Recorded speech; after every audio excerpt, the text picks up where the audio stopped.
My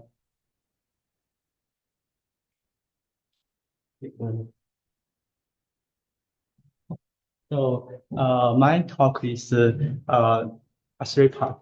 The first two parts are related to some combinatorics of the third part, I think, is related to your research, related to some quantum calculus, the cyclic sieving phenomenon. So first part we introduce some the classical part of zero-sum theory. So I think we are very familiar with the Ramsey theory, which is that a system with enough elements will present some certain structure or regulations, which means that completely disorder is impossible. For example, the famous Samredi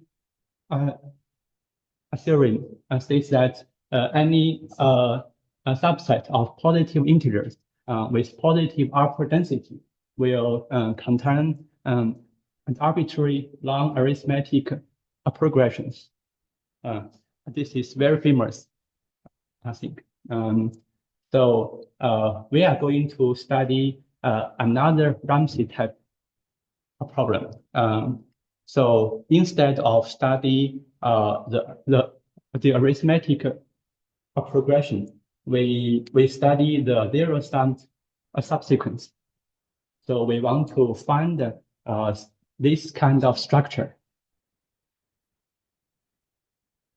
Roughly speaking, the idea is to find some hidden structure inside the long sequence over an abelian group.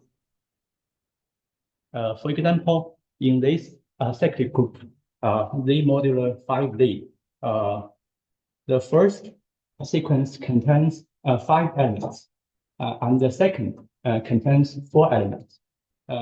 From the first one, we can find a zero-sum subsequence at S prime. You see the 4 elements sum to 0, but the second one contains no zero-sum subsequence. So if you want to find the structure of zero-sum subsequence, the sequence must be long.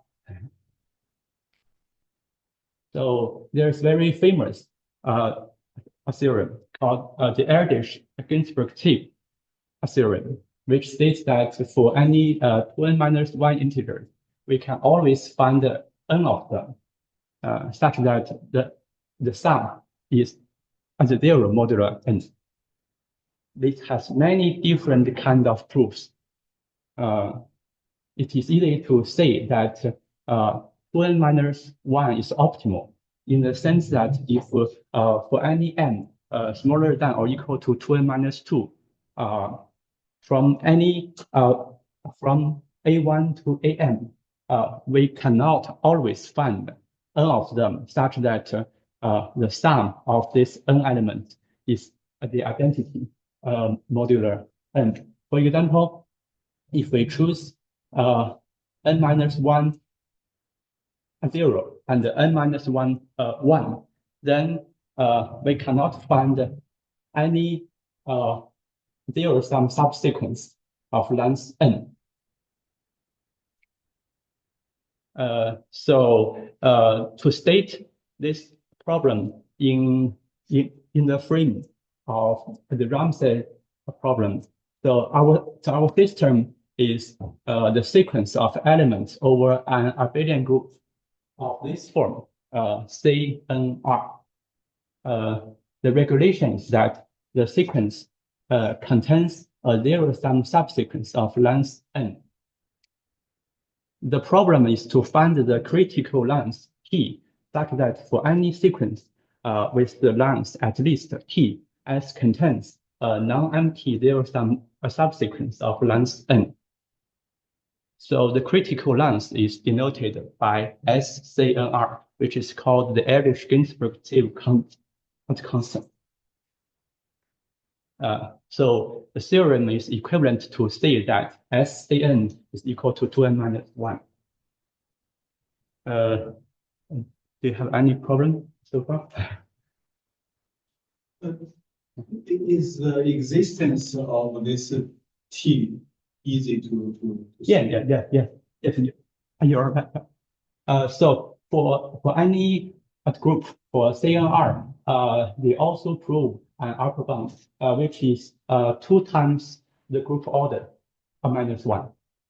But that one is not optimal. Find the precise value of the EGZ constant is a central topic in additive combinatorics.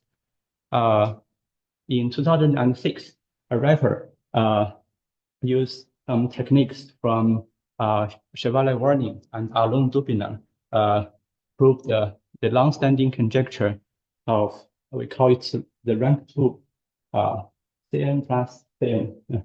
The precise value is 4n minus 3.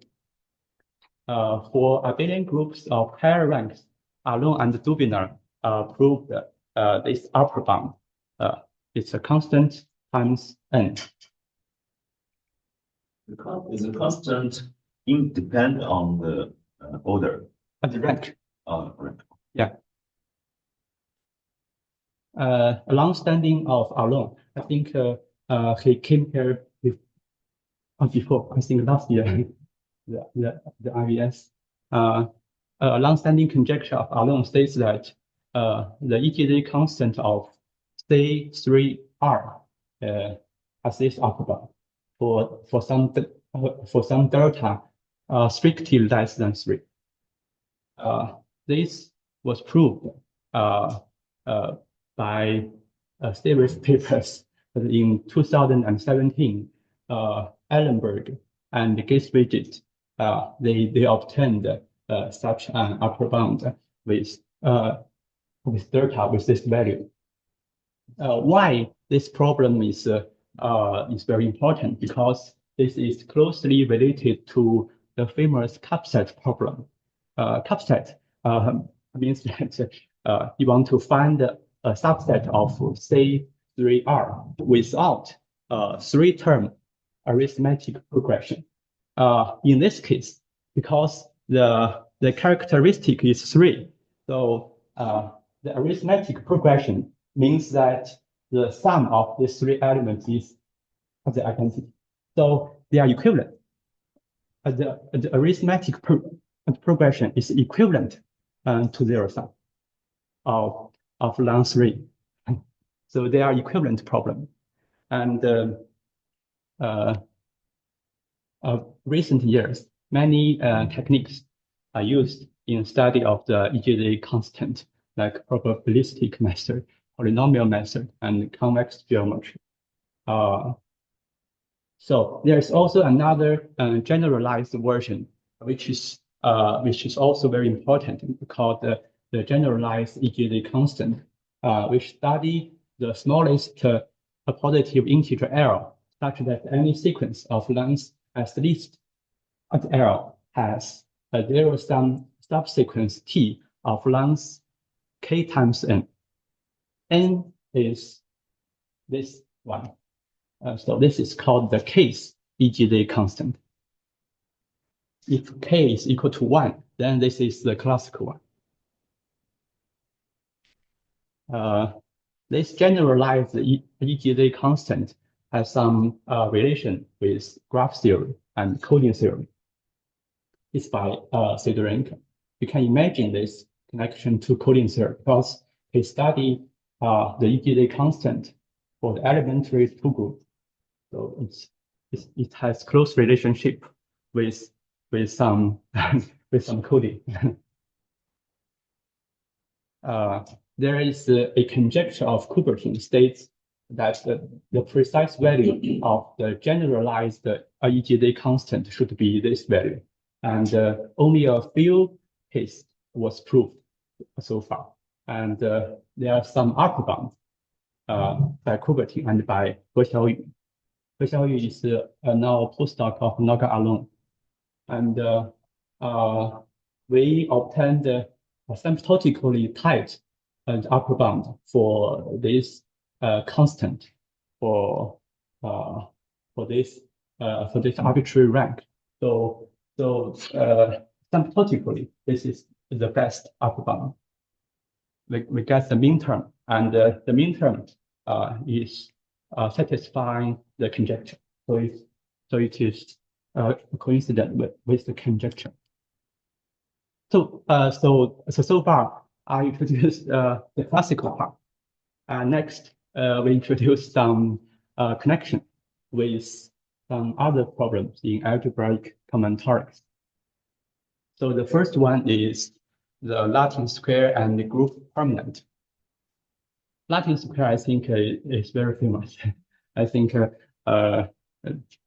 maybe we miss Latin square in some course, in undergraduate course, and Latin square is Latin square L of order n is n by n array of n symbols, in which so every symbol occur exactly once in each row and each column. For example, this is a Latin square with 4 symbols, A, B, C, D. And the second one, you see they are different. Donovan, Johnson, and Wanlis in 2016, they want to study the determinant and the permanent of the Latin square. The determinant and permanent in this case means that it is a multi-polynomial, not value. It is a multi-polynomial. And they want to show that a number of properties of L, the Latin square, can be recovered from the polynomials. I will explain later what's the meaning of recover from the polynomials. So we are going to study a very special Latin square called the Kelly addition table. Means that the ijth entry is the ith element plus the jth element of a finite abelian group. So we have a label. Of the element in the group G. So, for example, for the C3, we have this labeling of the elements 0, 1, 2. So, and we have this addition table, and this is the addition table of C4. You see that these two tables are the circulant matrix. We always face this kind of problem in linear algebra, I think. So what's the meaning of determinant in this case? It's just a homogeneous polynomial in these variables. So for example, for the C2 case, this is the determinant. And for the C3 case, this is the determinant. So what is the permanent? Permanent is very similar to determinant when we delete the -1 coefficient. So each coefficient are positive 1 for each term. So this is the definition of permanent. You think the elements in the group as indeterminate variables? Yeah. So this is the permanent, and this is the permanent of C4. First, C4 actually, when you expand, it has 24 terms, but when you collect it, you find it has only 10 terms. So this is the permanent of C4. So is this permanent? What was the difference of this permanent and the determinant of the matrix? The determinant, there's some sign. Some sign. Yeah, because you have this. Oh. Yeah. And then permanent, okay. So permanently it's easy to compute. Kind of. Actually, not because determinant we have some expanding formula. For example, for the abelian case, a classical work of Frobenius, we can factorize the determinant into some linear factors. It is the origin of representation theory. That means the determinant of the Cadet table of a finite abelian group can be factorized into linear factors. But since since all those elements are they have no algebraic relation to each other, so they have algebra because it is a group. A group. Oh, yeah. You can add them. Yeah. Yeah. Because it is defined under the group structure. So.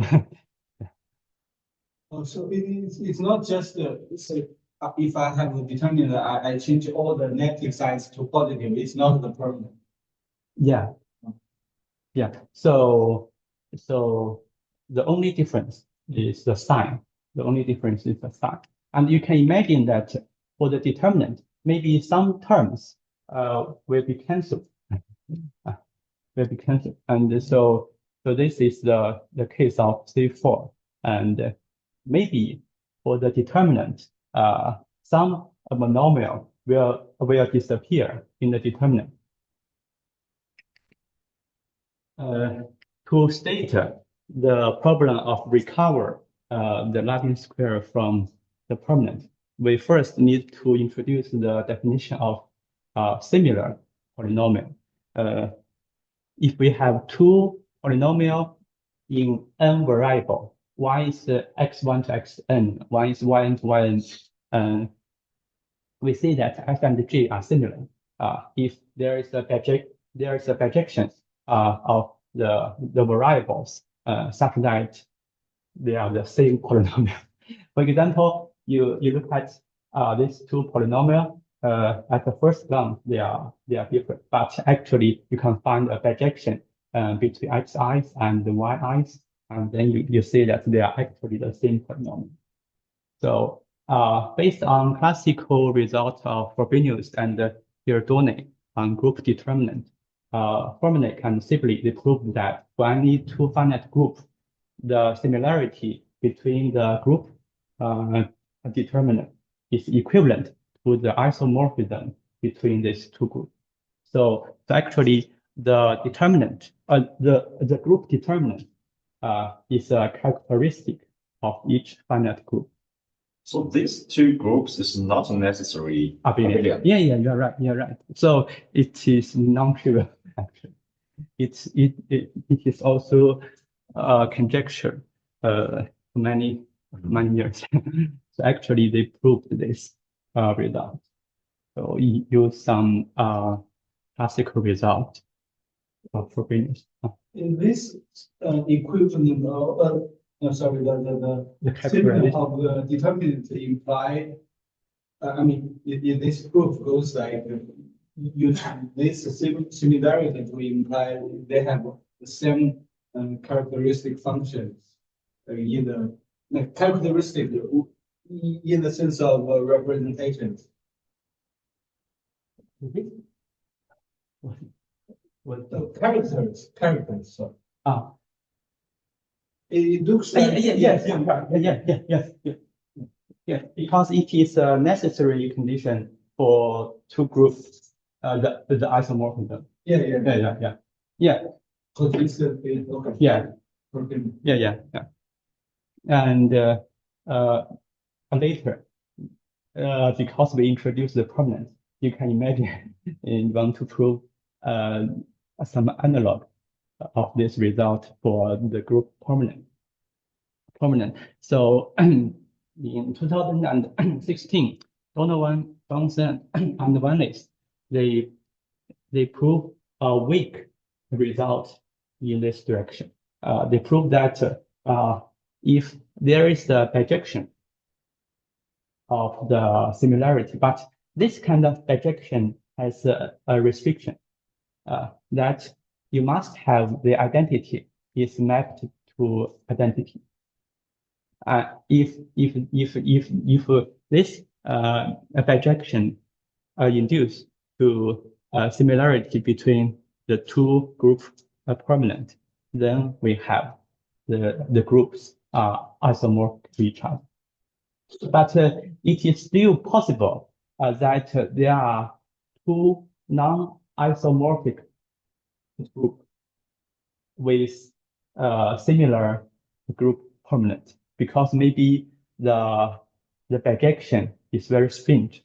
It sends the identity of J to another element of H, not necessarily the identity. The bijection does not to like keep the group structure, only the last one keep the identity. Yeah. It's not an isomorph. It is not a homomorphism. It's only a bijection. Yeah.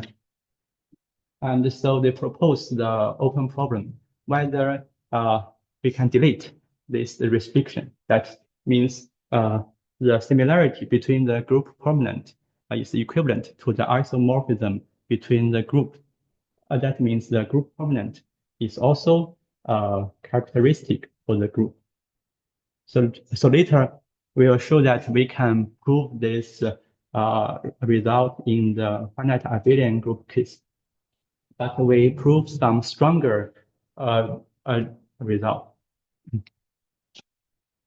So they prove this result using some very intricate group theory. I will not discuss it in detail. So how to prove this problem in our method? So first we introduce the notion of PD. PD is the number of formally different monomials occurring in the permanent. For example, in the permanent of space 3, the P number is 4 because as actually we have 6 terms, but when we collect the same term, we have only 4 different monomials. So the P-C3 is 4, and for the P-C4 is 10 because we have 10 formally different monomials. So actually we prove this result for any two finite abelian groups. If PG equals to pH, it implies G is isomorphic to H. You can imagine that this is stronger than the similarity. Because if two groups have a different value of PG, if PG is not equal to pH, then the group permanent cannot are similar to each other. For example, if you have two polynomials but with different number of terms, you cannot find the bijection such that they are similar to each other. So this result is stronger than the similarity. This is only as long as the number of monomials. Yeah. Yes. So the corresponding, but then the corresponding permanent polynomial should also be equal, right? Because they are isomorphic. The groups are isomorphic. Not necessary. Not necessary. Yeah. It depends on how you choose the. Yeah, how you put the bijection. Maybe not, but it only means that if two groups are first, I think you can imagine that this result is stronger than the similarity of the similarity, because if two groups which means that if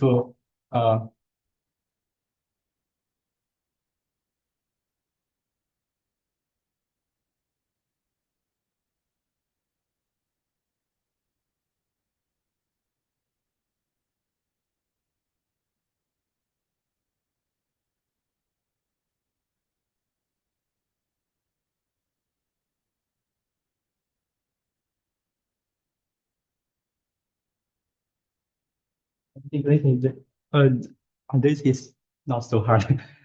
Yeah, because they have different number of terms. It cannot be similar to each other. Yeah.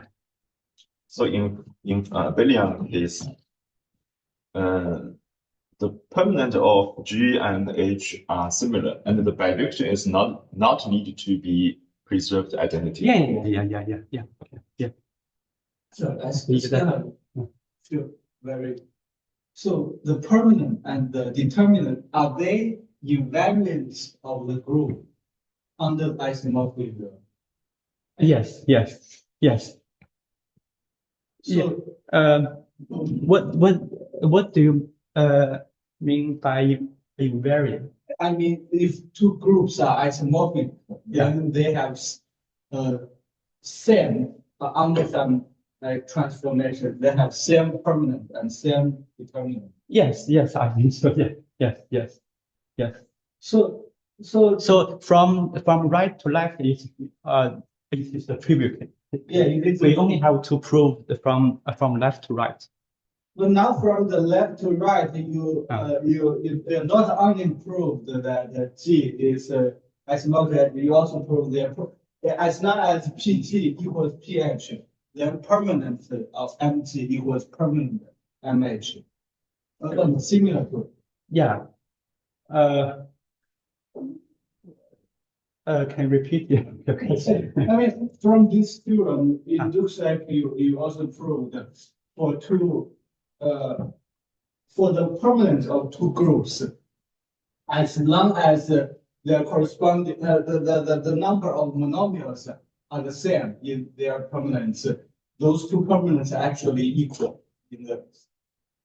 Actually, maybe I explain in this way. Actually, this theorem means that if we have two non-isomorphic groups, G and H, then they're not okay. Yeah.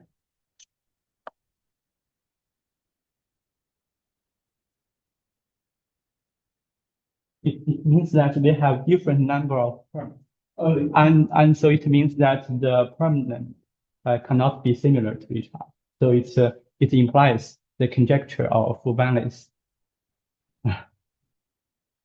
Okay, and so when you say it's stronger, can I understand this way? Is that it does not only imply the second line, it implies the first line. Yes.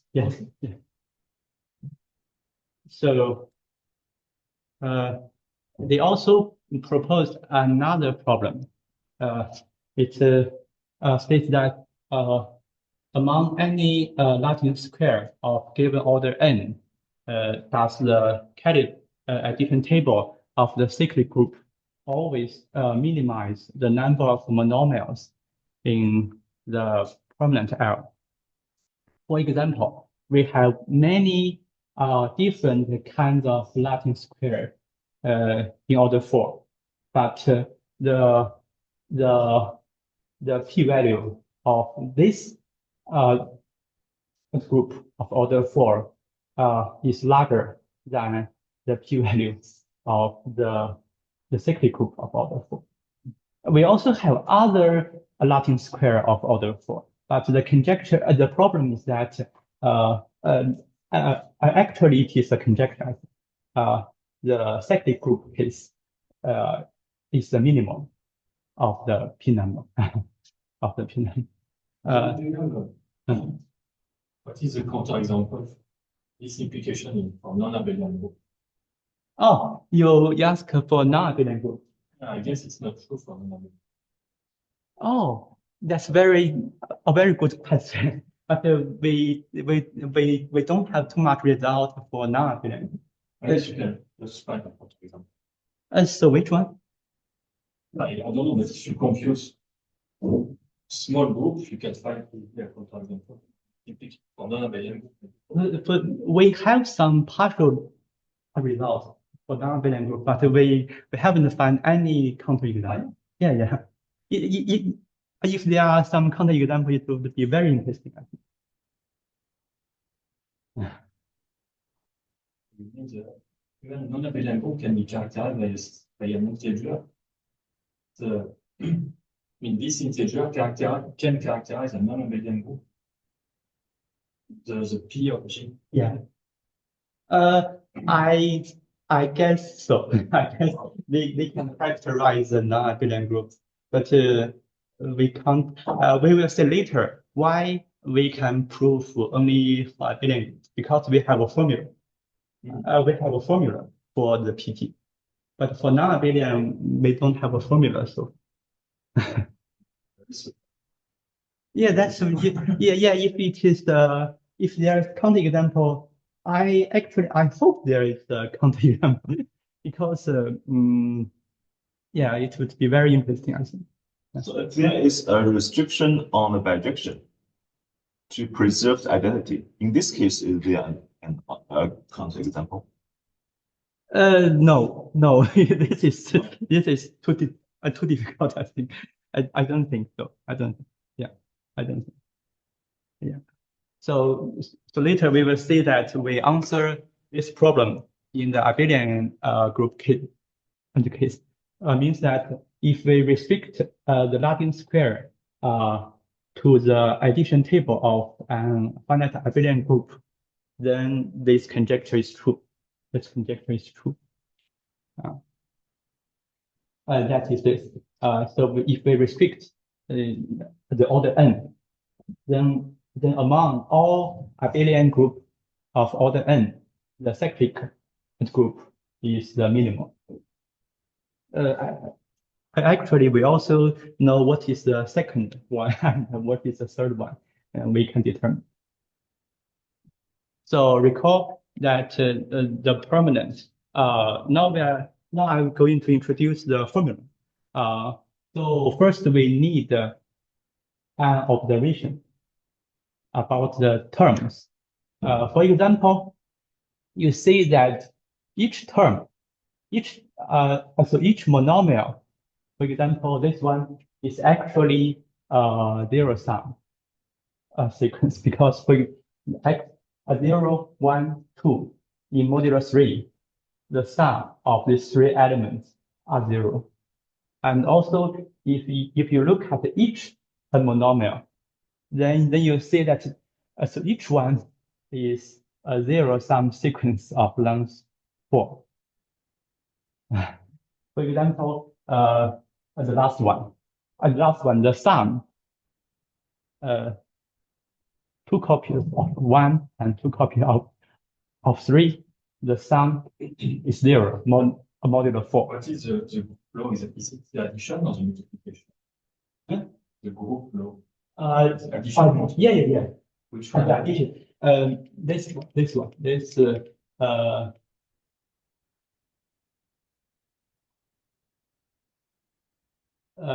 So this one. It's the modulo. This is the problem. When you the polynomial, you have addition and multiplication. Yeah. It's a ring. It is formally. Yeah, formally, because for example, you have this monomial. Actually, it corresponds to so this one is the zero sum, the modulo 4. So that's the meaning of this monomial corresponds to a zero sum. But if you have this monomial, then it is not correspond to a zero sum. Okay. Yeah. You mean addition and multiplication are formal in this? Both are formal. There is no. I have to explain. this addition symbol is the addition for the in the polynomial ring, not the addition in the group.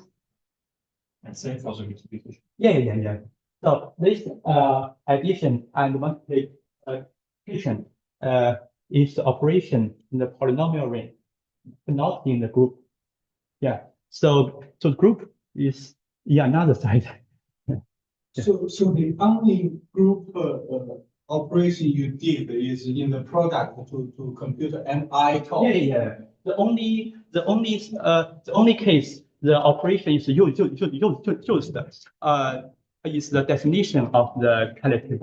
It's the definition of collective, and the place I say that it is a zero-sum sequence. These two are the only places. So for example, it is forbidden if I replace x1 by the sum of two other elements, then say for example, I write x1 as x2 plus x2 squared. What is that okay? What? I write x1 as say x2 plus x2. But it is not if you modulo 4. Oh, no, sorry. X3 plus x2. Yeah, if I write this way, yeah, and I take a square and times x3 squared, then I multiply them out. It's forbidden, right? Yeah. It is. Because the sum is different. This sum. Yeah. So this observation shows that each term in the group prominent corresponds to a zero-sum sequence of lengths, the group order. For example, the length is 4. 4 is the group order, and it's due to but a non-trivial case is the converse. We see that each term corresponds to a zero-sum of length 4, but it is true that any zero-sum sequence of length 4 over this group appear in this polynomial because you see there are 10 different terms, but it is possible that there are some other zero-sum sequence of length 4. But is it true that it appears in this polynomial? Oh, you mean the converse is also true? Yeah. I will explain shortly. So first, we introduce the definition of MGK, means that the set of zero-sum sequence of length k over G. For example, in the group C4 and for length 3, we have only 5 zero-sum sequence of length 3. So based on the previous discussion, we know that P of G is less than or equal to NG and the order of So when you count PG, you don't count the multiplicity, I mean the coefficients before each. Yeah, we don't count. Yeah. So we can we consider the similar of PG? Yeah. A similarity? Yeah. Yeah. We consider all similar polynomials of PG. Can it recover all the zero-sum sequence? Yeah, that's a good question. But I think so. Yeah. So then is there an upper bound of MG by PG? Actually, we'll say they are equal. Oh, Yes, equal. because I think because maybe you know you or maybe you know this mathematician Hall it has many fundamental results in combinatorics. Horse theorem. Yeah, many famous theorems. So he proved that actually they are equal. They are equal. Which means that a monomial appear in the permanent if and only if it is zero sum a sequence of length n. Yeah. It's a result of 70 years ago. Yeah, it is not trivial. It is very complicated combinatorial argument. Yeah.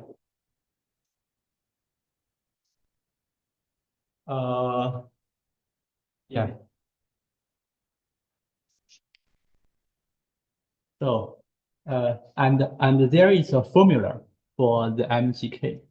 But you have to note that it is for abelian group. So for a non-abelian group, actually we don't have such a formula. So this is the question. So this is the formula for abelian group. We have a formula for the P of T. This is proved before by some method in number theory, the state method. This is the formula. This one is the formula. This formula, If you take K to be the order of T, then this is PT. Then you have a formula.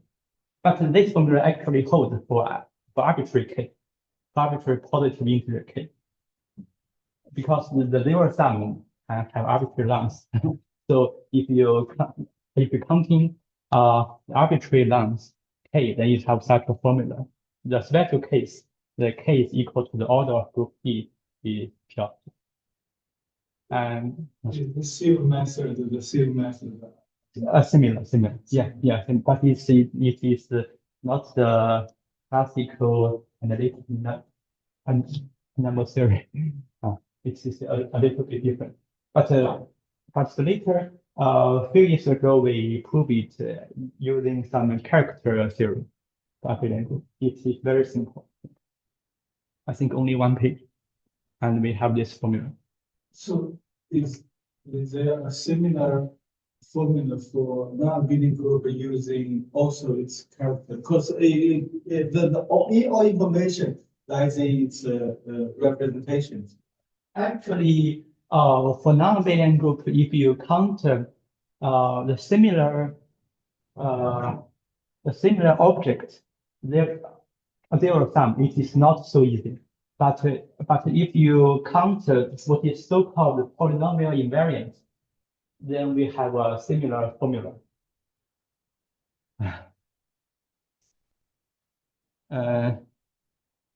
Also for PT, for the previous observation on Hall's theorem, it says that it only holds for finite abelian group. Yeah. Some example for non-abelian group.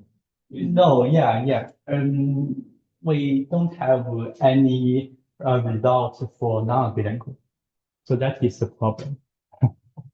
Also another thing, is PG invariant on the like reordering of the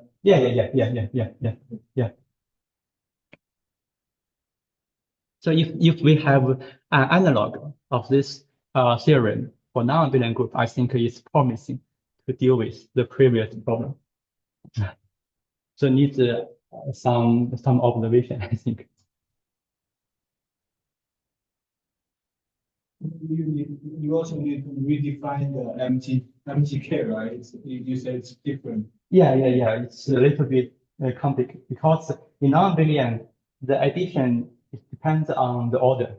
So if you change the order, it's completely different. So you have to define very carefully what is the meaning of zero sum. Yeah. So to prove this theorem, the most difficult part is that when the order are equal. If they are all of order n, to show this factorization. And we derive this theorem from a more general theorem. It is a kind of reciprocity of this value. Means that for any two abelian group, we have this kind of symmetry if and only if the following condition holds. Means that if they have the same number of elements of order p, then they have this kind of symmetry. A very special case is that when their order are co-prime, this is means that this quantity is the rational Catalan number. So this is a new place that the Catalan number appear. I think the Catalan number appeared in many places. I think in your research, I think maybe later in the third part, I will introduce a topic called the template the leap algebra. It also appear the Catalan number. Can you go back to the previous page? So the condition invariant is for one of D or for all D. And for any D, but D has to divide the GCD of the order of D and order of H. I mean for every divisor. Yeah. For every divisor. For every positive divisor.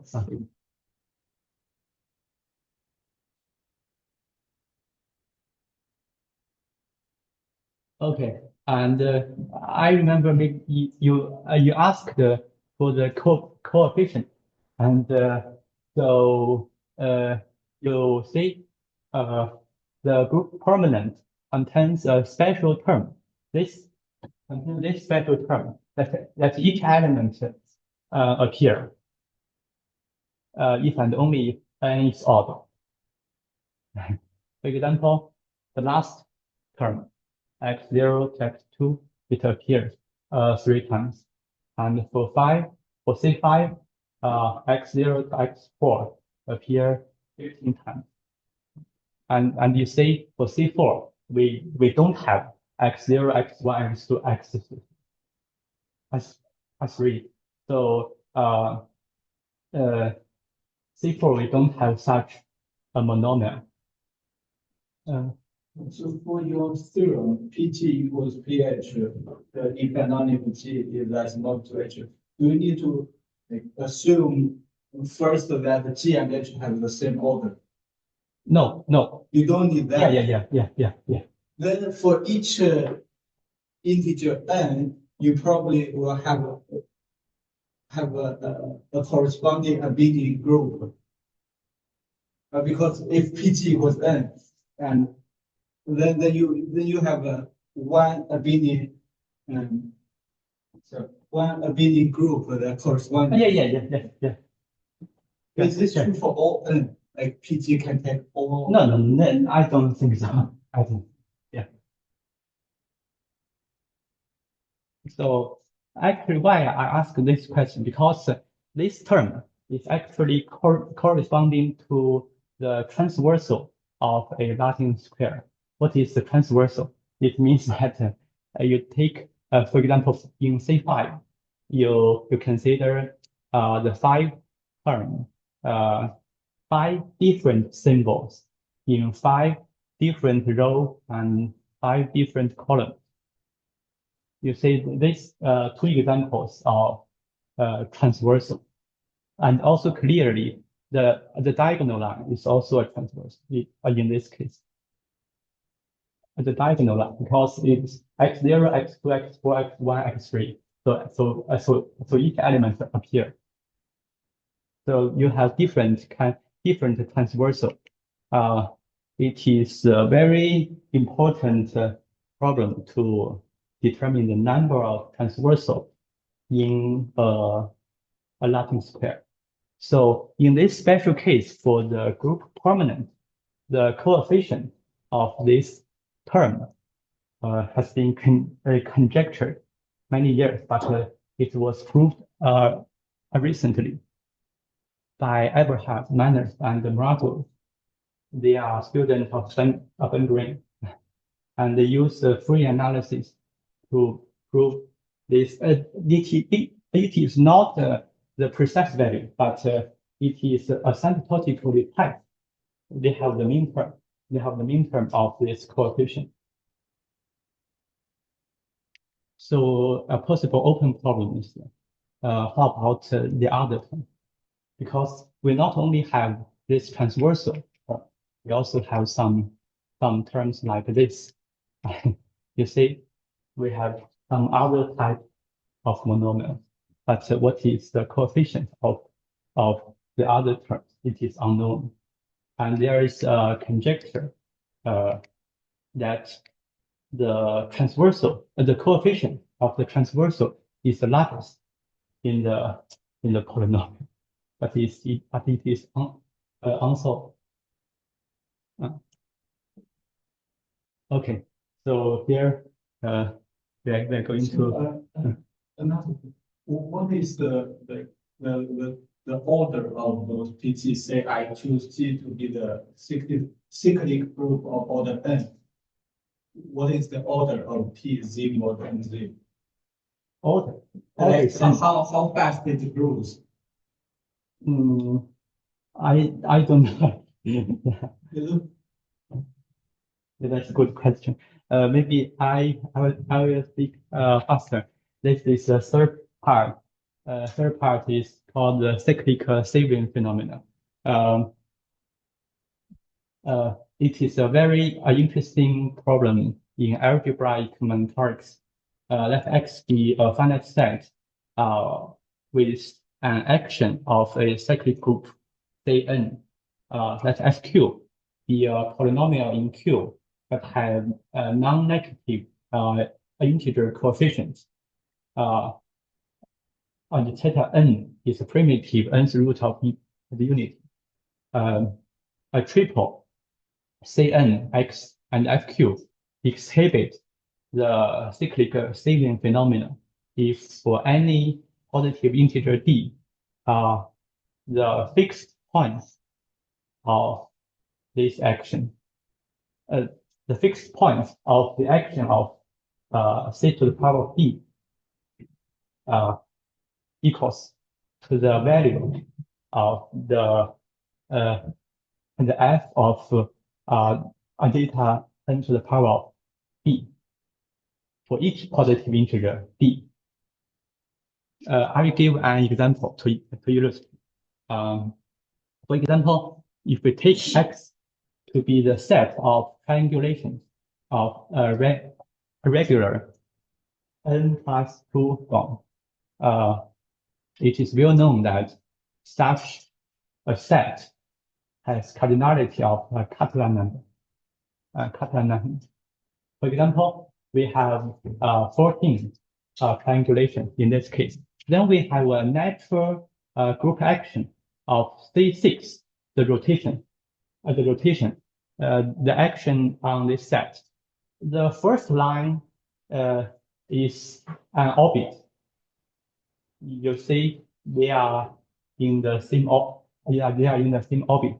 The second line, the first three of the second line is in an orbit by the rotation, and the last two is in a separate orbit. So we have an action. And what about the polynomial? It is related to the quantum calculus. It's the Q analog of positive integer. We are all very familiar with Catalan number, but this is called the Q analog of the Catalan number.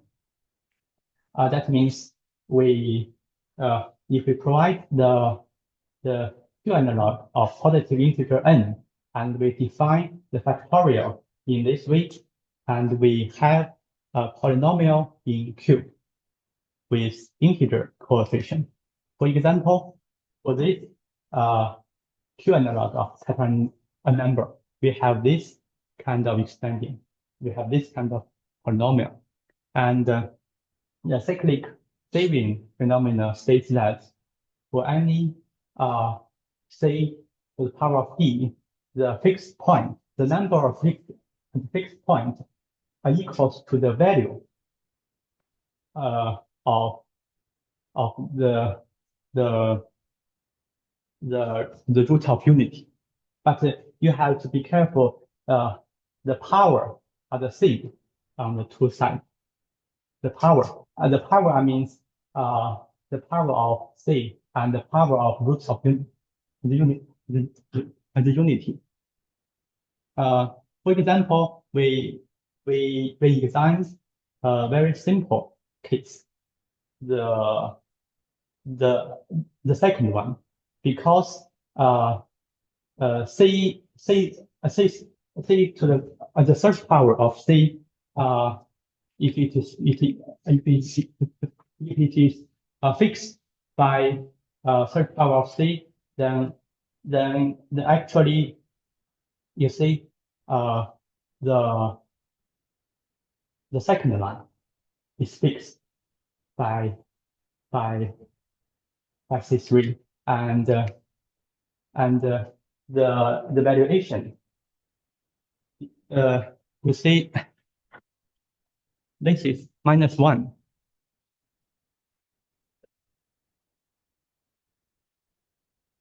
So if you take a -1 in this Q Catalan number, you can easily check that they are the same. They are the same.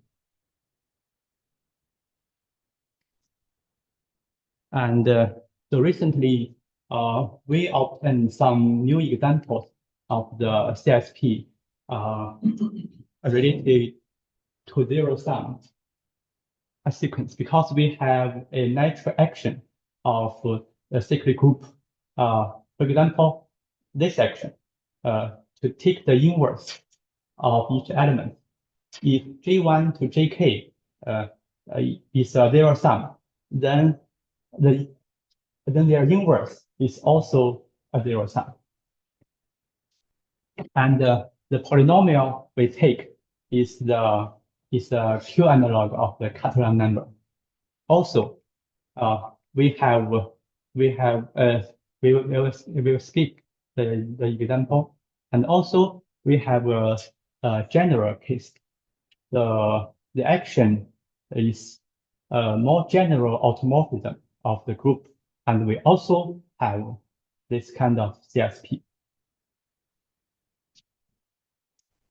So any problem about the definition?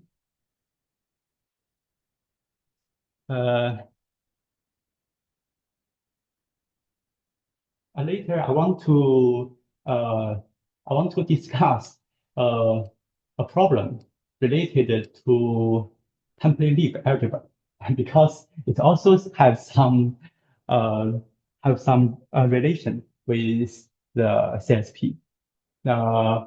Before we discuss the template leaf algebra, first I introduce what is called a statistic on a finite set. For example, let A be a linear ordered alphabet. We consider A to the power of n the vector of length n, and we can define the following two statistics. The first one is called the inversion number. Second one is called the major index. These are very common and famous in combinatorics. For example, in the symmetric group S3, then the statistic had the following values. For example, the inversion is the number of pairs that they have some what is called a descent or the converse of the order. And then we have the following value of this statistic. Actually, in general, statistic is the function from the finite set x to n. And using the statistic, we can define a corresponding weight generating function. What is the usage of this generating function? That it is actually a Q analog or quantization of the cardinality of x. Because if you take the value at 1, then it is the cardinality of x. So you can say it is a Q analog of the cardinality. For example, in the x3 case, we have these two Q analog. We have these two Q analog, and a famous result is that these two statistics are equal distributed.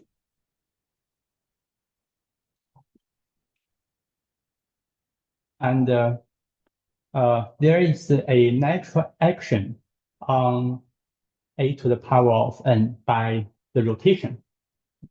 I think this action is very natural. And Reiner, Standen, and White proved that if you use the major index generating function as the FQ, then this triple exhibits the CSP. You can imagine that it is very close to the cyclic codes in coding theory, because cyclic codes has also a natural action in this way. And for the TL algebra, I think you are all very familiar, so I skip the definition. There is a very natural action. As Linger told me, it is called Fourier transform. And it's also called promotion in combinatorics. And this kind of rotation of Fourier transform has all the 6 in this case. It has all the 6. And below, I presented two orbits in this case by the Fourier transform.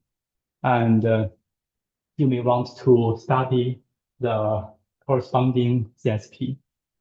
Actually, we know that the cardinality of the basis of TL algebra is the Catalan number. So we use the Q analog of the Catalan number as a polynomial, and then we have this triple exhibit the CSP. And Linger told me there's also some special case of TL algebra. First is the fused Catalan, and also there's one called the Rene algebra, or maybe Fish and Jones called it intermediate algebra. It's a very special case of temporally, but you see that there are some period, and also at last there are reminders. And it is known that the number of the dimension of this algebra is also a famous combinatorial number called the Rene numbers. This number appeared in several contexts, in non-commutative probability and in number theory, and also in combinatorics.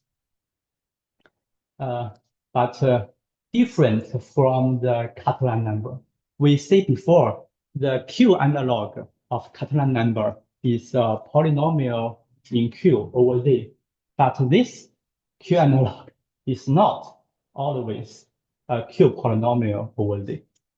For example, you cannot cancel the denominator, and you cannot cancel such that it forms a polynomial with integer coefficient. And so we have to find a Q analog of the Rayleigh number.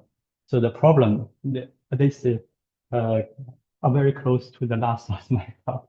So the problem is to find a nice statistic on the Rayleigh algebra such that with this generating function, we have a cyclic sieving phenomenon.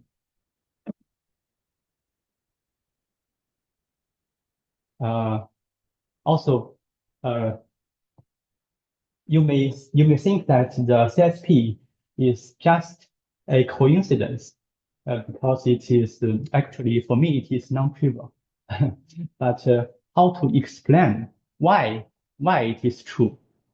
Because there are some representation theoretic proof of the CSP.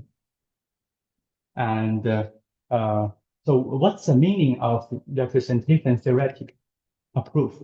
Because you see that CSP means that the equality holds for any D.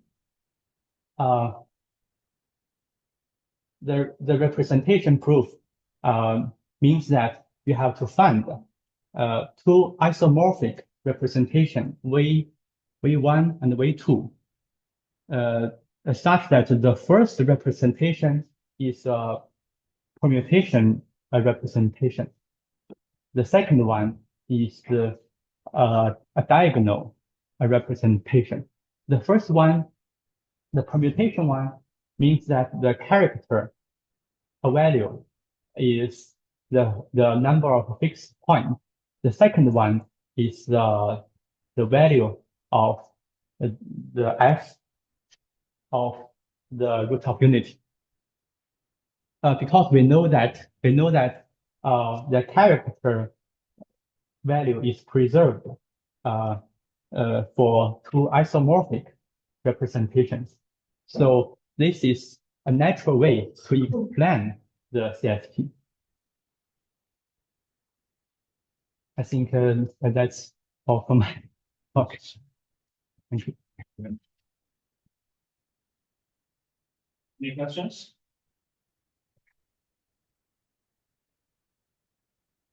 Can you just to repeat the definition of CSP? Yeah. I did not follow. You that down.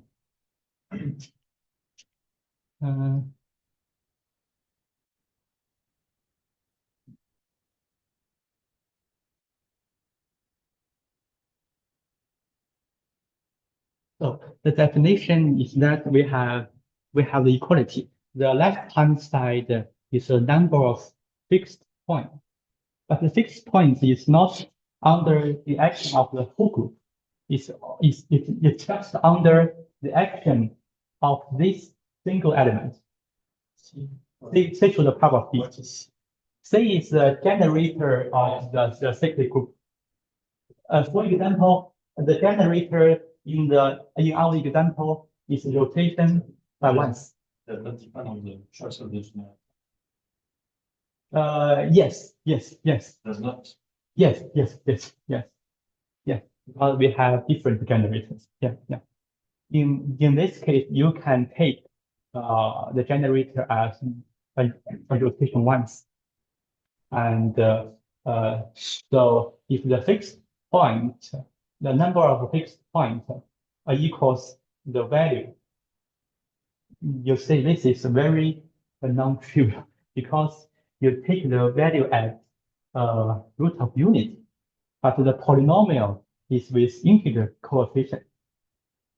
The answer is again a positive integer. It is very non-trivial.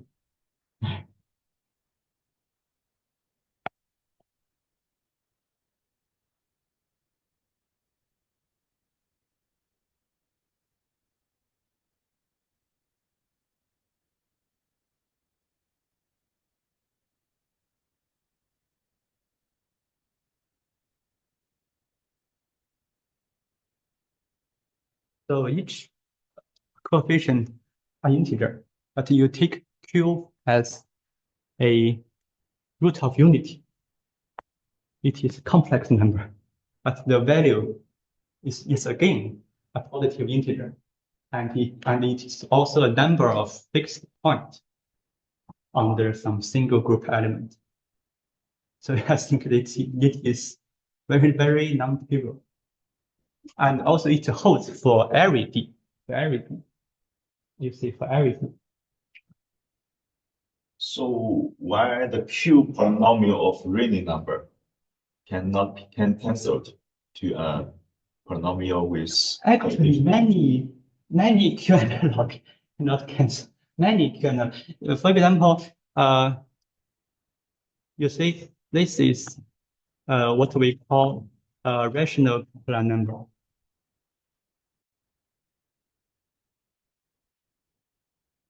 If A and B are co-primes, then this number is an integer. But if they are not co-prime, this is not an integer. And if you take the Q analog, then it is a Q polynomial. But if you drop this condition, this is not a Q polynomial. So many Q analog is not a Q polynomial. Only a few cases, and it is not so easy to prove it is a Q polynomial. Oh. You need is there an example that is Rayleigh number that can be cancelled? Yeah, for the fused catalyst case.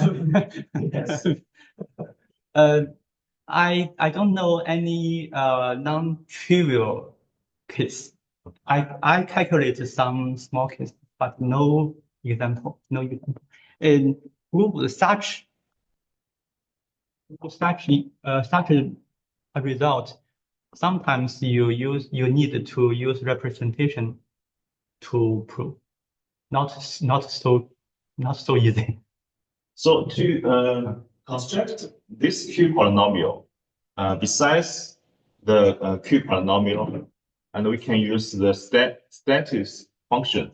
Yeah. Construct the Q polynomial. Because the statistic, you can define whatever you like. Yes.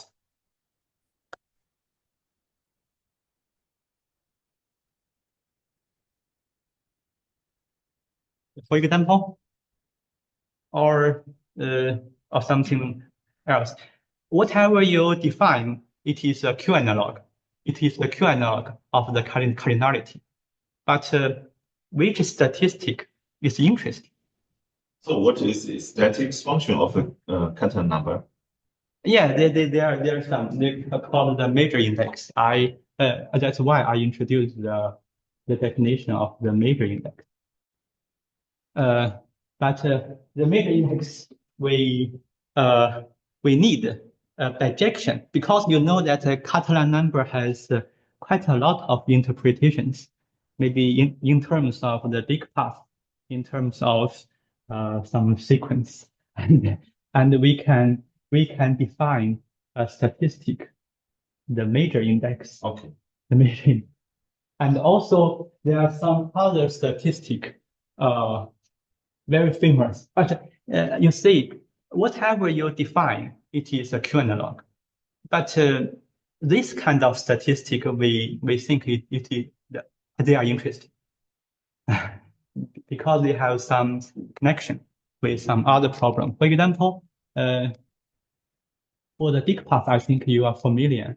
For the disk path, there are some very deep results based on some very special statistic, like the area of the disk path, the DIN, the bones. It is called the QT analog. It has quite a lot of problem. So how to define very nice a statistic, maybe from your point of view, to define statistic that is interesting. Maybe for me, what's the meaning of interesting? If if such a polynomial will exhibit the CSP, maybe we can call it a very interesting. And also, I think there is no known proof. There's no representation proof of this CSP. Even for the classical case, there's no non-trivial proof. The current proof is by direct computation. The two sides, they are equal. They are equal, but no explanation why it holds. Explanation, I mean that you have two isomorphic representation, and you take the character value. Of course, they are equal.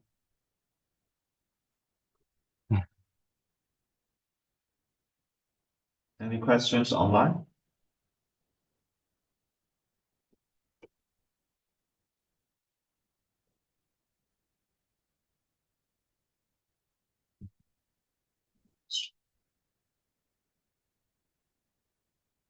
If there's no question, let us thank the speaker again.